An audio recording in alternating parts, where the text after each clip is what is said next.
सिट्रेनस and 2 सिट्रेन। सबसे पहले मैंने इनायत में बेटा इंजेक्ट किया, that is called as R strain, that is called as, समझो का क्या करो बस इंजेक्ट आर सिट्रीन। तो इसके बॉडी में बेटा मैंने एक फॉरेन पार्टिकल को बेटा इंटर किया कि नहीं? एक लॉजिक बोल रहा हूं, क्या किया? एक फॉरेन बैक्टीरिया या फॉरेन सब्सटेंस को इसके बॉडी में बेटा इंजेक्ट किया कि नहीं? और क्या इंजेक्ट किया? R strain. कौन सी सिट्रीन इंजेक्ट की? फिर से सोचो, कौन सी सिट्रीन की इंजेक्ट? R strain. कौन सी सिट्रीन है? Rough strain. कौन सी सिट्रीन है? Non capsulated strain, non capsulated. What is going to happen in the body of the animal? What is going to happen in the body of the animal? इसकी जो body के अंदर immune system है, इसके body के अंदर जो immune system है, ये अपने इम्यून सिस्टम को बेटा क्या करेगा? एक्टिवेट करेगा कि नहीं करेगा? क्योंकि इसके बॉडी के अंदर आपने क्या डाल दिया है? इसके बॉडी के अंदर बेटा आपने डाल दी है एक foreign substance, that is called as R strain, that is called as R. अब इसका इम्यून सिस्टम बेटा एक्टिवेट हुआ, इसका इम्यून सिस्टम। अब जब इसका इम्यून सिस्टम एक्टिवेट होगा तो इम्यून सिस्टम बेटा रिलीज करेगा बहुत सारी एंटीबॉडीज, बहुत सारी ऐसी सेल्स जिनको बेटा हम नाम देते हैं फैगोसाइट्स। याद छो, फैगोसाइट्स एक ऐसी सेल होती है जो इन बैक्टीरिया वायरस को बेटा सीधे एंगल्फ कर रही है, सीधे क्या कर रही है? एंगल्फ कर रही है। समझना मेरी बात, जब इसके अंदर मैंने आर सिट्रीन को बेटा इंजेक्ट किया तो इसका इम्यून सिस्टम बेटा क्या हुआ? इसका इम्यून सिस्टम बेटा हो गया एक्टिवेट। क्या हो गया? एक्टिवेट। और ये रिलीज क्या करेगा?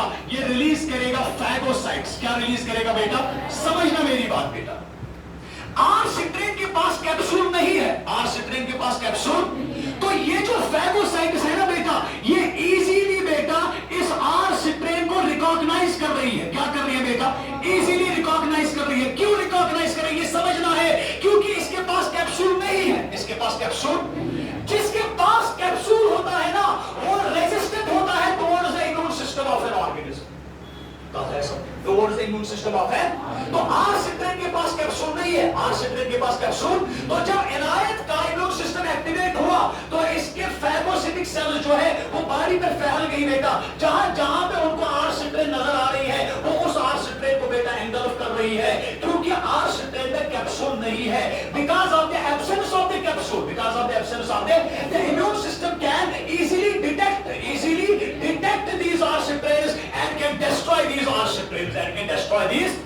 गोबरा ये साथ इम्यून सिस्टम जो हम डिस्ट्रॉय करेंगे इस आर सिट्रीन्स पर। आर सिट्रीन है क्या वो मल्टीप्लाई करेगा, यदि आर सिट्रीन मल्टीप्लाई है कि बार-बार इन्फेक्शन कम, इन्फेक्शन इन बार-बार कम वन ही बचे कि नहीं बच लो। तो उन्हें आर सिट्रीन ना सच निमोनिया काज करा या कहते समझ रोज आर सिट्रीन निमोनिया काज करा।